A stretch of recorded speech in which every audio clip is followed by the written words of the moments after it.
할렐루야. 여러분 본당에 들어오시니 어떠셨어요? 오늘 좀 뭐가 다르지 않으세요? 푸른 나무가 있죠? 푸른 나무가 있는데 제가 저희 예배당 지을 때부터 이제 새 예배당 지으면 본당에 한번 푸른 나무를 한번 심어보리라 하는 그런 생각이 있었어요. 그래서 소원은 뭐냐면, 오늘 장로님도 그런 기도를 했지만 또 요즘 우리 교회 기도의 제목입니다만은, 온 교우들이 주의 집에, 주의 성전에 푸른 감람나무가 되기를 바라는 것이에요. 그래서 이 감람나무는 한국에 없으니까 감람나무하고 제일 비슷한 걸 좀 가져왔으면 좋겠다. 그래서 찾고 찾았는데 제주도에서 먼나무를 갖고 왔어요. 뭐지? 먼나무를 갖고 왔어요. 이게 먼나무예요. 먼나무인데 상록수인데, 오늘 여러분 이제 앞으로 일정 기간 동안 저희 새 예배당에 좀 이걸 둘 테니까 들어올 때마다 안아주시는 본당에서, 하나님, 제 신앙이 좀 이렇게 왔다 갔다 하지 말고 전천후 신앙이 되게 하여 주십시오. 그리고 상록수 신앙이 되게 하여 주십시오. 어떤 경우에도 흔들림 없는 하나님의 전에 푸른 감람나무가 되게 하여 주십시오. 그런 마음으로 앞으로 얼마 동안 이렇게 이 새 예배당에 들어올 때마다 이 푸른 나무 보시면서, 하나님, 우리 모든 성도들이 그야말로 전천후 신앙을 갖게 하여 주십시오. 그런 마음으로. 그래서 오늘 제가 시편 23편을 가지고 좀 다윗 시리즈를 하고 있는데, 다윗의 메시지 시편 23편 이 내용을 갖고 푸른 감람나무처럼 청청하고도 그야말로 메마르지 않는 한결같은 신앙, 그리고 늘 기도합니다마는 시작보다 끝이 더 나은 신앙의 축복을 한 분 한 분에게 허락해 주시기를 바랍니다. 시편 23편 모르는 사람이 없습니다. 설교자의 가장 큰 리스크는 뭐냐면, 다 아는 본문을 가지고 설교하는 것입니다. 다 아는데 뭐 이런데, 여러분 다 아세요? 이 말씀을? 어떻게, 이것이 다 아는 게 중요한 게 아니고 여러분 개인을 살려야 되는 것이에요. 내 개인의 말씀이 되어야 하는 것이에요. 이게 민족 공동체나 우리 교회 공동체에 필요한 말씀일 뿐만 아니라 내게 주신 말씀이 되어야 하는 것이에요. 저는 시편 23편을 초등학교 2학년 때 다 외웠어요. 늦게 외웠습니까? 초등학교 2학년 때 이걸 다 외웠는데, 뭐 다 외워도 나름대로 뭐 이렇게 와닿는 건 있었지만, 오늘 제가 드리는 이런 내용 그때 다 몰랐어요. 우선 제가 드리고 싶은 것은, 시편 23편 이 말씀은 철저하게 여러분 개인적으로 주시는 말씀이다. 이 말씀이 민족도 살릴 거예요. 공동체도 새롭게 할 거예요. 그러나 근본적으로는 우리 개인을 살리는 말씀이다. 왜 그러냐면, 여호와는 누구의 목자세요? 누가 부정함이 없어요? 그가 누구를 푸른 초장에? 사망의 문침한 골짜기를 누가 가는 거예요? 내가 가는 거예요. 그리고 6절에 보면, 내가 여호와의 집에 영원히 거하리로다.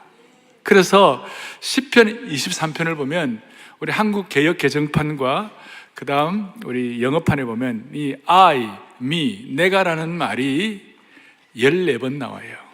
6절밖에 안 되는데 14번에 내가라는 말이 나오는 거 보면, 이것은 내가 하나님의 말씀 앞에, 내가 하나님 말씀을 받아야 되고, 내가 푸른 감람나무가 되고, 내가 푸른 초장을 경험해야 되고, 내가 여호와의 집에 거해야 되는 것이에요. 다른 말로 하면, 하나님은 우리 모두를 대중으로, 도매금식으로 대충 메스로 대하지 아니하시고, 한 사람 한 사람을 마치 사랑할 자가 나밖에 없는 것처럼 우리에게 다가오신다, 이 말씀이에요. 그래서 이 시편 23편을 읽어보면 남녀노소, 빈부귀천, 유무식 상관없이 이 말씀이 와 닿는 거예요.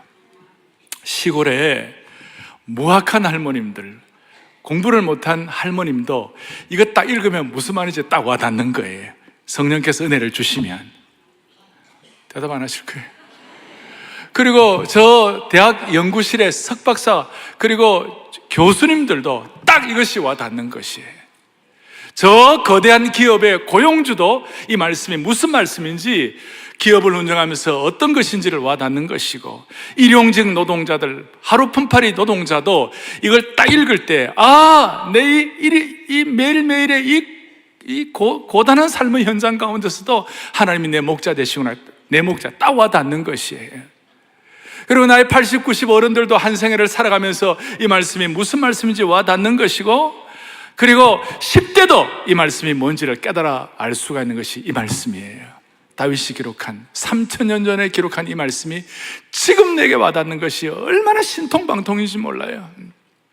옛날에는 우리가 하나님께서 70억이 넘는 인구를 다 살피시고 한 분 한 분 다 알아주신다 그러면 그게 별로 가능할까? 물론 하나님이라고 그러니까 가능하겠지. 우리 추측은 하지만 그게 별로 안 닿아요. 근데 요즘 좀 보세요. 지금 미국의 실리콘밸리에서 여러분들의 데이터를 다 축적하고 있어요. 실리콘밸리에 다 들어가요. 지금 뭐 페이스북이라든지 구글에 지금 전 세계에 지금 스마트폰 이렇게 그 인터넷 SNS로 연결되어 있는 사람들이 24억이에요. 24억 전체의 데이터베이스, 그 모든 한 사람 한 사람의 모든 것들이 전부 실리콘밸리 다 들어가 있는 것이에요. 또 반응을 안 하시죠. 그러니까 보세요. 실리콘밸리 하나가 24억을 다 장악할 텐데 창조주 하나님이 우리 개인의 문제를 다 아신다 이 말이에요. 그러니까 한 사람 한 사람의 문제를 여기서 해결을 받아내야 되는 것이에요. 그리고 하나님께서 개인의 문제를 어떻게 해결해 주시느냐? 한마디로 하나님은 우리의 선한 목자가 되신다. 우리는 그의 양이다 그거예요. 선한 목자 되신 우리 주 항상 인도하시고, 오늘 찬양하는 가운데 제가 그 가사 가운데 제일 와닿는 것은 일찍 주의 뜻을 따라 행하게 하시고, 어릴 때부터 예수 믿은 분들, 그 다음에 나이 드신 분들도 흠이 많고 약한 60년 70년 범죄해가지고 오염 많이 됐잖아요. 흠이 많고 약한 우리도 용납하여 주시고, 그러니까 목자가 되셔서 개인의 문제를 해결해 주신다는 것이에요.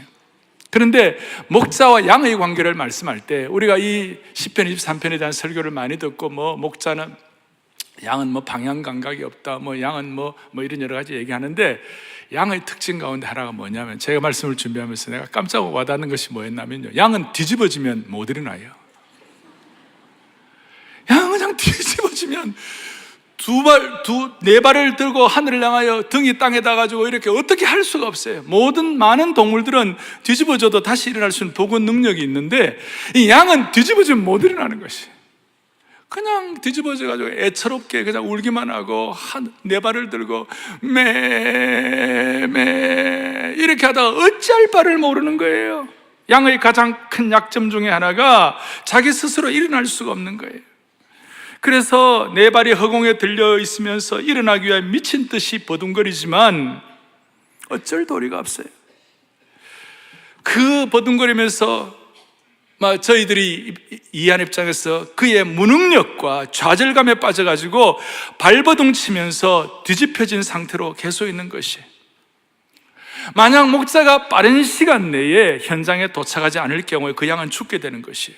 그래서 목자는 매일같이 한 양 한 양의 수를 개인적으로 세어보고, 한두 마리 양이 모자랐을 때 혹시 이 양이 어디에 뒤집어져 있지 않는가, 빨리 그 양을 찾아야 되겠구나, 그걸 목자가 점검하는 것이.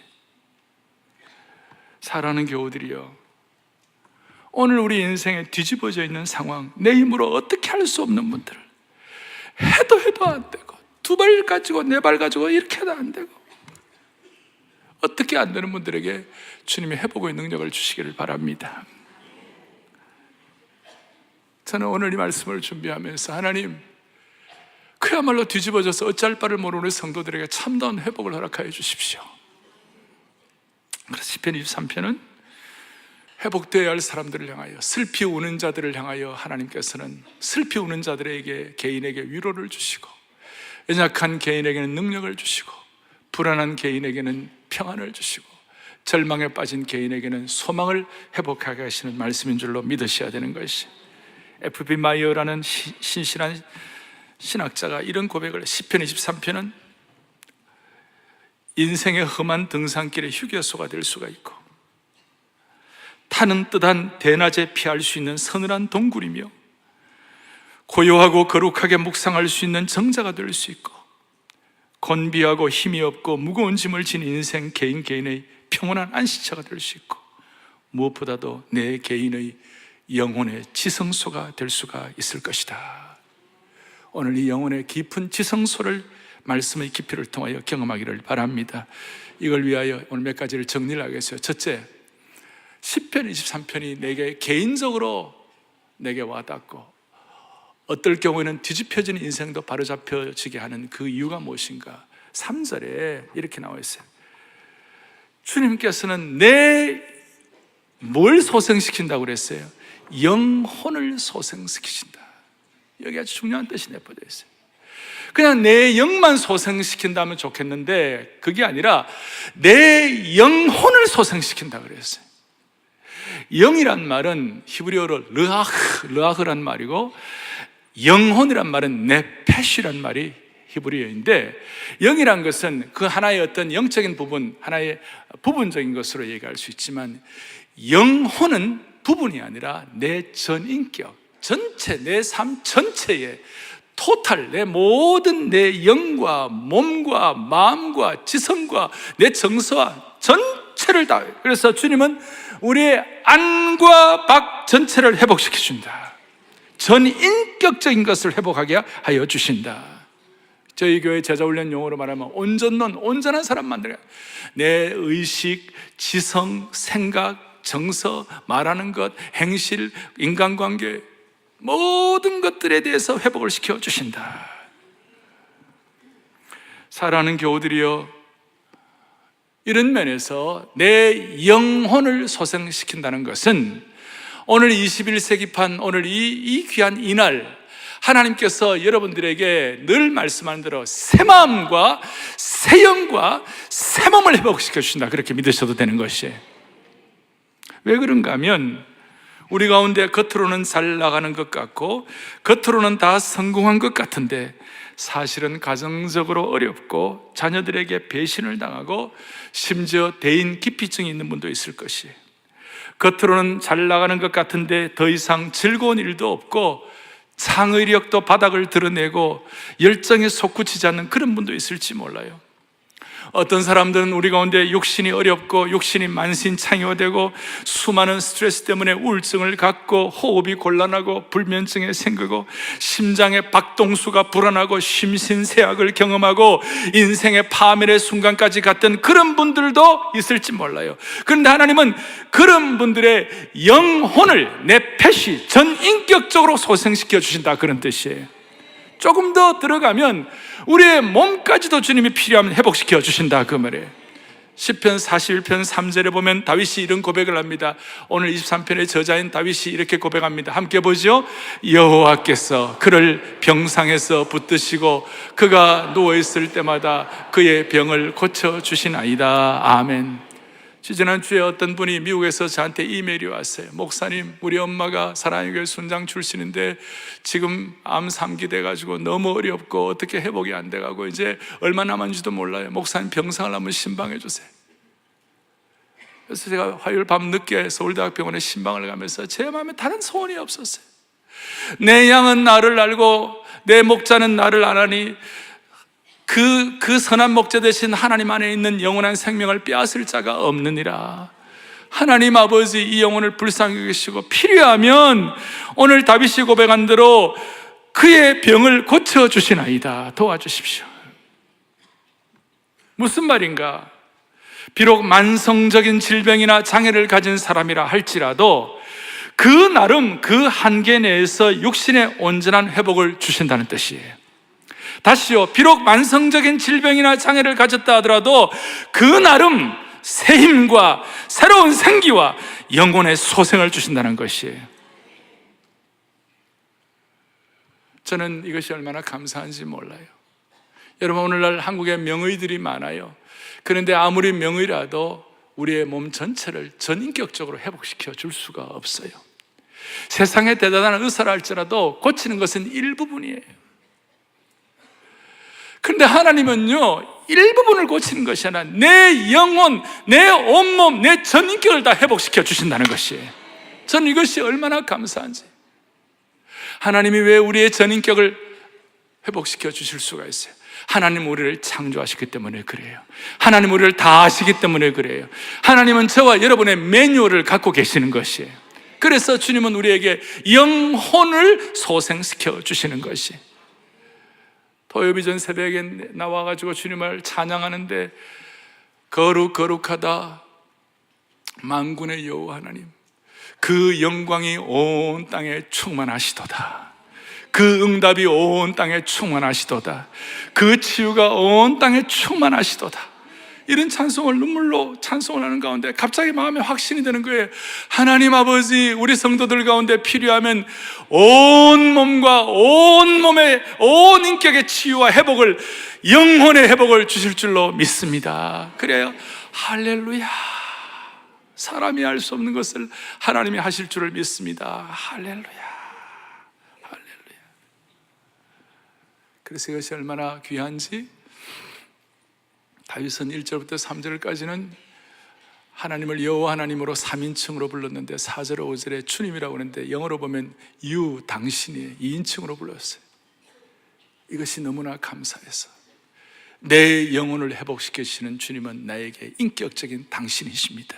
인격적인 하나님이십니다. 그걸 고백하는 것이에요. 그래서 먼저는 진정한 회복은 내 영혼의 회복인 줄로 믿습니다. 그거 하나. 근데 하나님은 이 회복을 어떻게 하시는가? 인생에는 두 주소가 있어요. 자, 이제 본격적으로 말씀이 들어요. 몇 주소가 있다고요? 두 가지 주소가 있어요. 오늘 다윗은 모든 인생은 예외가 없다. 인생은 두 주소가 있다. 한 주소는 뭐냐? 푸른 초장이다. 쉴만한 물가다. 그리고 또 한 주소는 뭐냐? 사망의 음침한 골짜기이다. 모든 인생은 여기에 예외가 없다.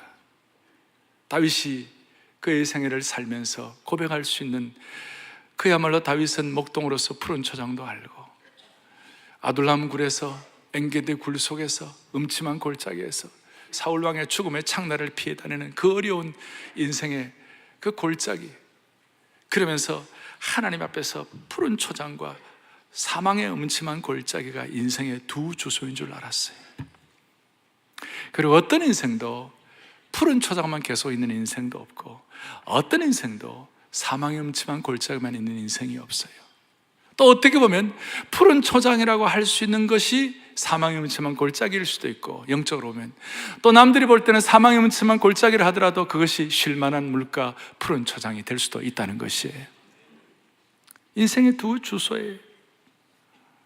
일반적으로 푸른 초장이라고 그러면 모든 것이 평탄하고 잘 되어가고 가정이 평안하고 모든 것이 잘 된다고 말할 수가 있겠죠.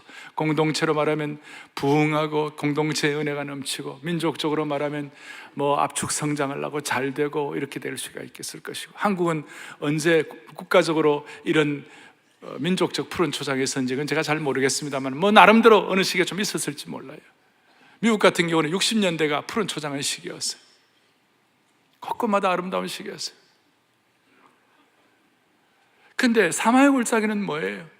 삶의 애환, 갑작스런 어려움들, 생각지도 않은 벼락 같은 돌풍들, 갑자기 실직하거나 건강에 이상이 왔을 때, 그때 사망의 음침한 골짜기를 간다고 말할 수 있어요. 남모르는 큰 기도의 제목을 안고 기도하는 것이 사망의 골짜기가 될 수도 있어요.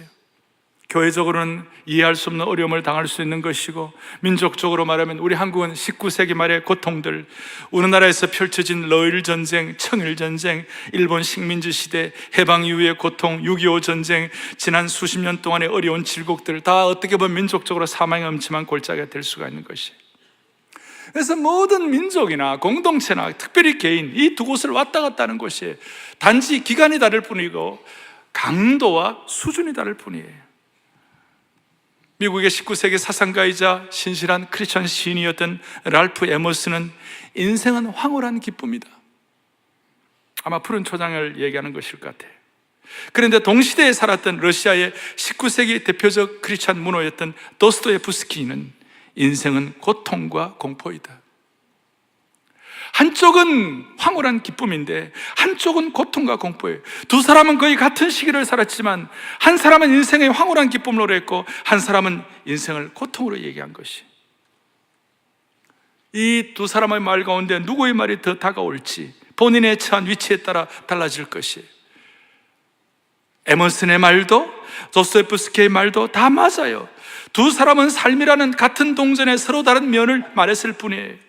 인생은 동전의 양면처럼 황홀한 기쁨이자 고통인 거예요. 기대와 설렘을 가지고 우리의 삶을 걸어가는 것도 인생이고, 양파처럼 벗길 때마다 눈물이 나는 것도 인생이에요. 그래서 빛과 그늘이 있고 산과 골짜기가 끊임없이 반복될 수가 있는 것이, 그걸 다윗은 푸른 초장과 사망의 음침한 골짜기로 표현하는 것이. 근데 한 가지는요, 사망의 음침한 골짜기를 다니는 삶이라고 생각하고 사망의 음침한 골짜기의 어림이라고 여겨졌는데도 희한하게 그 사람에게는 얼굴에 그늘이 없는 것이, 그 얼굴에 평안이 있는 것이에요. 그 얼굴에 믿음과 신뢰가 있는 것이에요. 그 얼굴에 하나님이 주시는 힘과 기쁨이 있는 것이에요. 왜 그럴까? 이제 이것이 키예요. 어떤 면에서 오늘 말씀의 클라이맥스로 올라간다고 말할 수가 있어요. 살아가는 교우들이에요. 어떤 사람은 사망의 음침한 골짜기를 가더라도 전천후 신앙을 갖고 푸른 감람나무의 신앙을 가지고 그야말로 상록수 신앙을 갖고 있는 이 비결이 무엇일까? 인생의 두 주소 가운데서 사망의 음침한 골짜기를 다닐지라도 한결같이 신앙의 어떤 굳건함을 유지할 수 있는 비결이 무엇일까? 4절, 내가 사망의 음침한 골짜기로 다닐지라도 해를 두려워하지 않을 것은. 어떤 중학생은 나보고, 목사님 내가 태양을 왜 두려워해야 돼요? 이러고 있어요.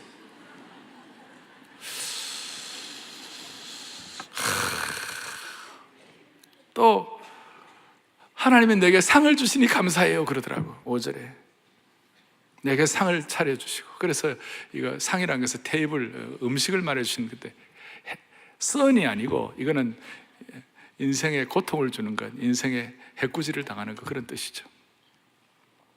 자, 사망의 음침한 골짜기로 다닐지라도 내가 해를 두려워하지 않을 것은. 그 다음 뭐예요? 내가 사망의 음침한 골짜기로 다닐지라도 내가 해를 두려워하지 않을 것은. 그 다음 뭐예요? 주께서 나와 함께 하심이라. 그래서 주께서 나와 함께 하심이 사망의 골짜기에서도 늘 믿음의 얼굴, 신앙의 자세를 올곧게 견지할 수 있는 핵심이다, 그 말씀입니다. 자, 그럼 한 걸음 더 들어가서 주께서 나와 함께 하심, 하나님의 임재라고 할까? 주께서 지금 나와 함께 하신다는 것을 언제 제대로 느낄 수 있느냐? 푸른 초장에서 제대로 느낄 수 있을까? 아니면 사망의 음침한 골짜기에서 제대로 느낄 수 있을 것인가? 이것이 우리에게는 영적인 화두예요. 여러분 생애를 살펴보세요.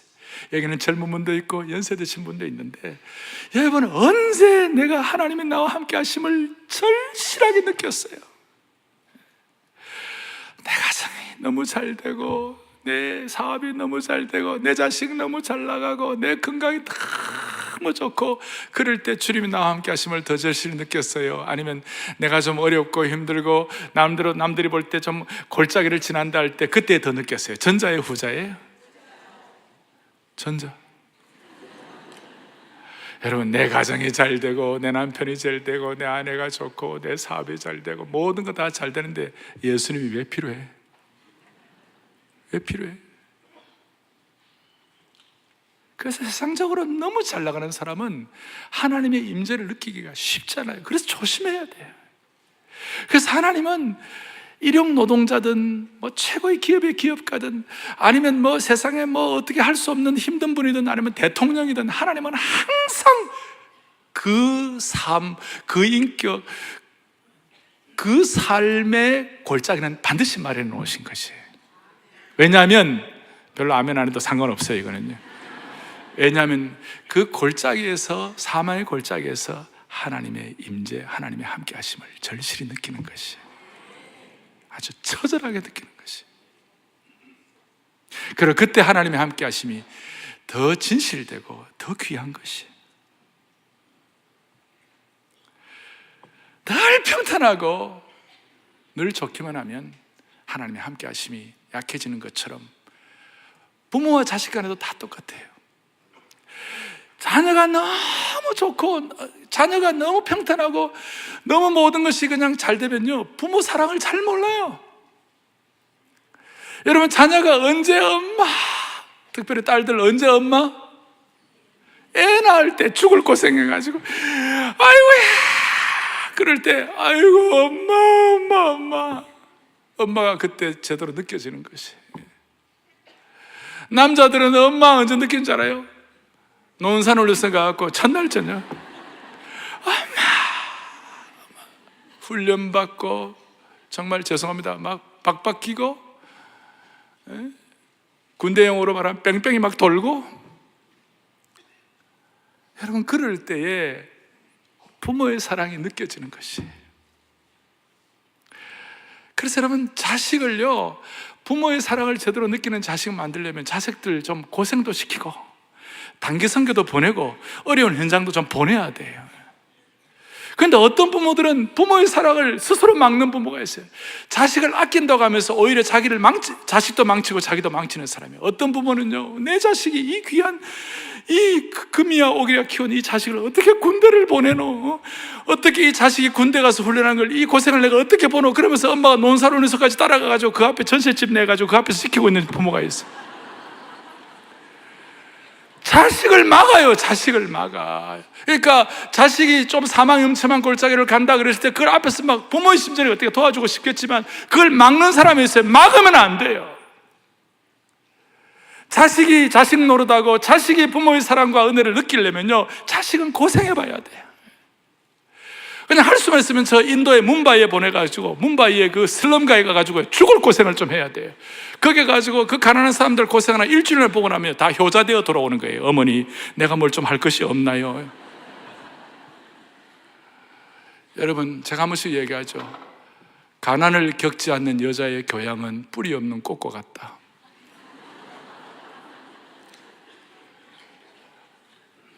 다른 말로 하면 사망의 음침한 골짜기를 지나보지 않는 그리스도인은 뿌리 없는 꽃과 같다.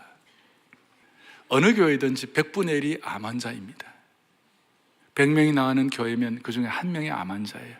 1000명이면 지금 현재 10명이 암 환자예요. 10,000명이면 지금 100명이 암 환자예요. 10만 명이면 1000명이 암 환자예요. 저희 교회는 수백 명, 천여 명이 고통하고 힘든 분들이 너무, 요즘 제가 너무 절실히 제가 느껴요. 그런데 제가 기도하는 거 있어요. 이거 성공하려면 하나님 어려운 골짜기에서도 하나님의 강력한 임재를 느끼게 하여 주십시오. 하나님의 함께 하심을 확인하게 하여 주십시오. 그럴 때 주님이 필요하면 완전한 회복도 주실 줄을 믿습니다. 의사가 치유하는 것은 국한적인 것이고 제한된 것이에요. 그런데 하나님이 치유하시면 완전한 치유를 주시는 것이에요. 그 치유 가운데 가장 강력한 것이 하나님이 함께 하시는 것이에요. 하나님이 함께 하시는 것이에요. 철없는 그리스도인들을 하나님께서 성숙하게 만들기 위해 하나님이 함께 하시는 역할을 얼마나 귀하게 말씀을 통해 깨닫게 하시는지 몰라요. 야곱은 여러분 깨돌이고, 야곱은 정말 자기 것만 알고, 야곱은 그런 자식이었어요. 엄마 앞에 가서 엄마 살랑살랑 마마보이였어요. 근데 형 속이고 아버지 속이고 집에서 쫓겨나가지고 막 도망가다가 자기 외삼촌에 있는 그 지역으로 가는데 한 800km, 2000리였어요. 그걸 걸어가야 되는데 한 85km쯤 걸어가 루스란 땅에 가가지고 밤에 잠을 자는데, 밤에 갑자기 말이죠, 꿈을 꾸는데 하늘에 있는 사닥다리가 왔다 갔다 하면서 하나님이 거기 계시는 거예요. 하나님께서 막 계시는 거예요. 깜짝 놀란 거예요, 야곱이. 아니, 하나님은 우리 집에만 계시는 하나님인 줄 알았는데 어떻게 이 광야에도 하나님이 계시네. 야곱의 가치관과 야곱의 우주관이 바뀌는 시간이에요. 하나님은 창조주 하나님이시네, 우주적 하나님이시네. 하나님에 대해서 스케일이 커진 거예요. 하나님에 대해서 눈이 열린 것이에요. 아, 하나님은 어디 가든지 함께 계시는 하나님이시구나. 그래서 그 꾀보, 자기만 아는 그 야곱이 그의 영적인 눈이 커지고 하나님의 함께 하심을 통하여 그의 스케일이 커짐으로 말미암아 12지파의 조상이 된 것이에요. 사랑하는 교우들이여, 우리의 인생의 두 주소는 항상 푸른 초장 아니면 음침한 골짜기예요. 여기에서 우리가 승리가 있어야 되는 것이에요. 여기서 하나님의 회복을 경험해야만 하는 것이에요. 요한 웨슬레는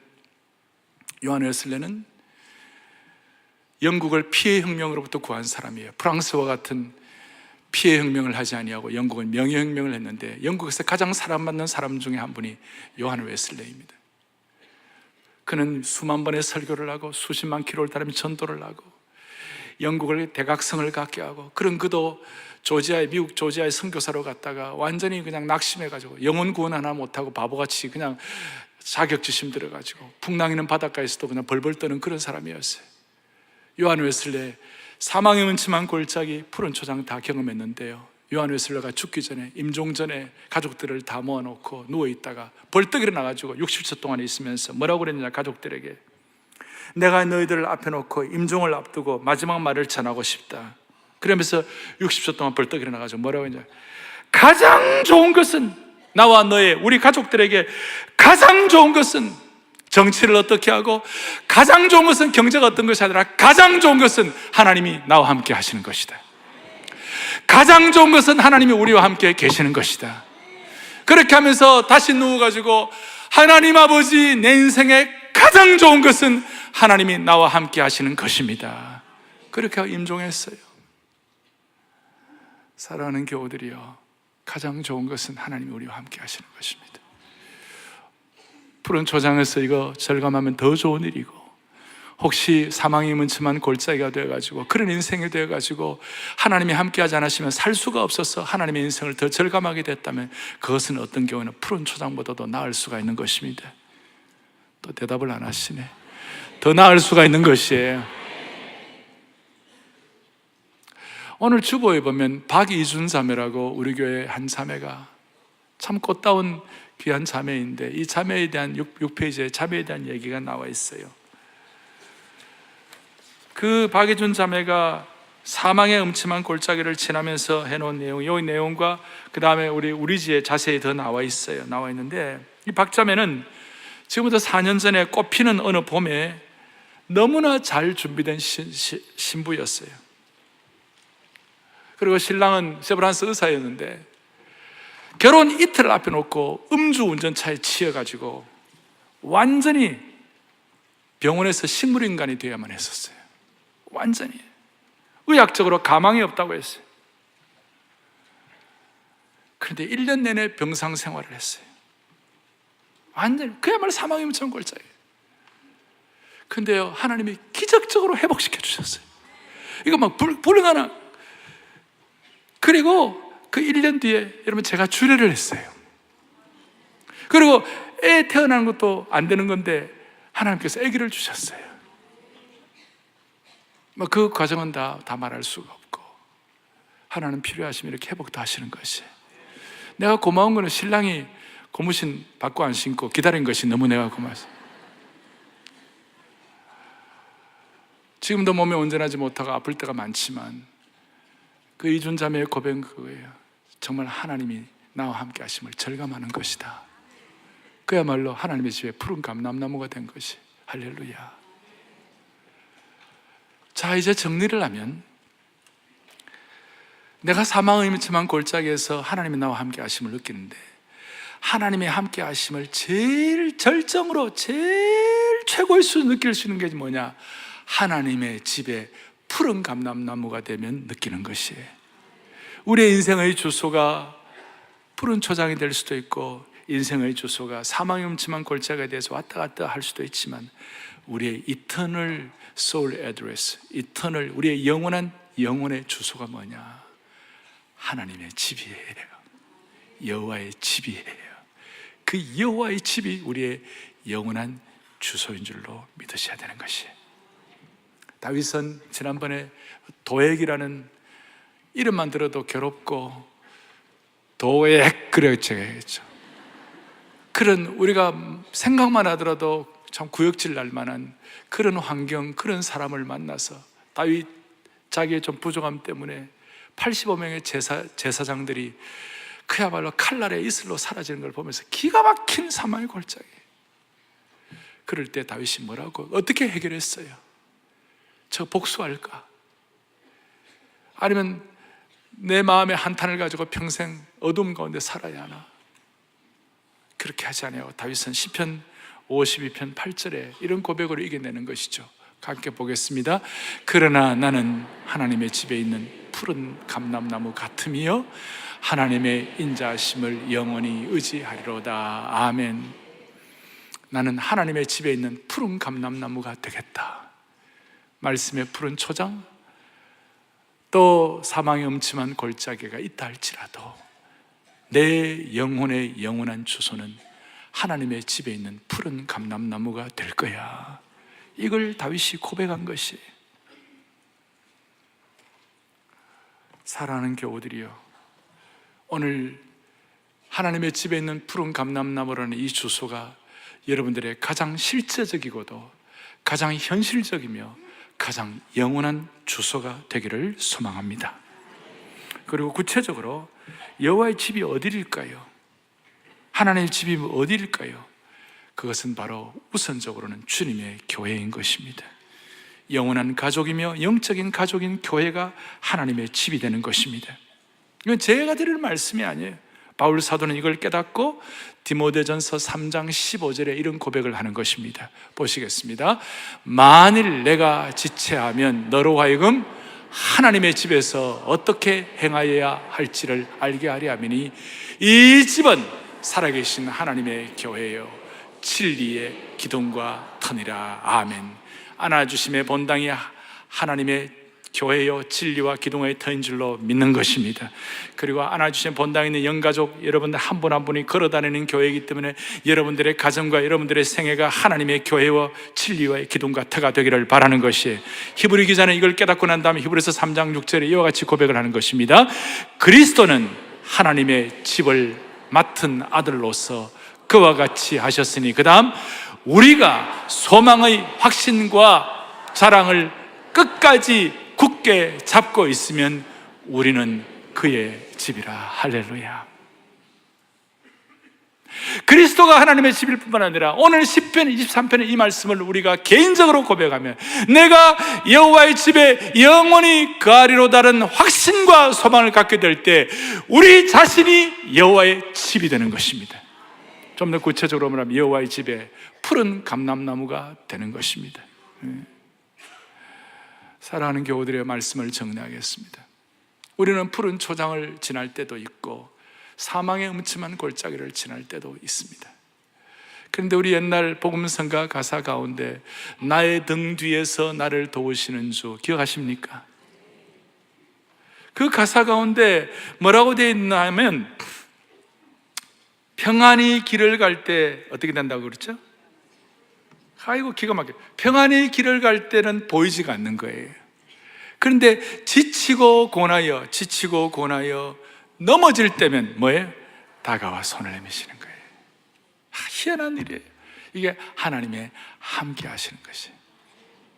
그래서 일어나 걸어라 내가 새 힘을 주리니 일어나 너 걸어라 내 너를 도우리. 요즘식으로는 조금 옛날 노래이긴 하지만 그래도 여기에 진리가 있는 것이 평안의 길을 갈 때는 잘 체험을 못해도 지치고 고나고 쓰러지는 그 순간 주님이 다가와 손을 내미시고 세워주시는 것입니다. 그러나 우리는 오늘 마음에 다짐을 해야 합니다. 하나님 아버지, 내 영원한 주소가 하나님의 집에 푸른 감람나무가 되게 하여 주시옵소서. 이것이 다윗의 고백이었고 다윗은 상승장군이고 다윗은 문무의 달인이고 다윗은 정보광이었고 뭐 나중에 다 합니다마는 그리고 그의 아내가 지쳐높은 미갈이 있고 또 아름다운 아내도 있고 다 있었지만 그것 때문이 아니고 또 다윗의 자식은 솔로몬 같은 지혜로운 자가 있고 압살롬 같은 자가 있었죠. 사실은 솔로몬은 다윗의 푸른 초장이요 압살롬은 다윗의 사망의 음침한 골짜기예요. 그걸 다 경험하고 다 했지만 그런 것 때문에 다윗의 인생이 이렇다 저렇다가 아니라 내가 여호와의 집에 영원히 거하게 하시는 선한 목자 되신 하나님 때문에 나는 만족한다. 그 안에 모든 것이 다 있다. 내가 원하는 것은 목자 되시는 주님뿐이다. 그때 놀라운 치유가 일어나는 것입니다. 할렐루야. 가슴에 손을 얹겠습니다. 간절히 가슴에 손을 얹겠습니다. 제가 여러분들 대신해서 기도하겠습니다. 살아계신 하나님 아버지, 오늘 이 말씀을 개인적으로 받게 하여 주시옵소서. 그리하여 내 영혼을 소생시키시고 치유하시는 주님을 믿고 찬양하게 하여 주옵소서. 어떤 사망의 골짜기에서도 주님이 함께 하심을 믿어 그곳이 영원한 주소 여호와의 집이 되게 하여 주시기를 소원하옵나이다. 모두가 하나님의 푸른 감람나무가 되어 시절을 쫓아 과실을 맺으며 어떤 경우에도 상록수 신앙을 유지하는 은총을 경험하게 하옵소서. 우리의 선한 목자 되시는 우리 주 예수 그리스도를 받들어 간절히 기도 올리옵나이다. 아멘.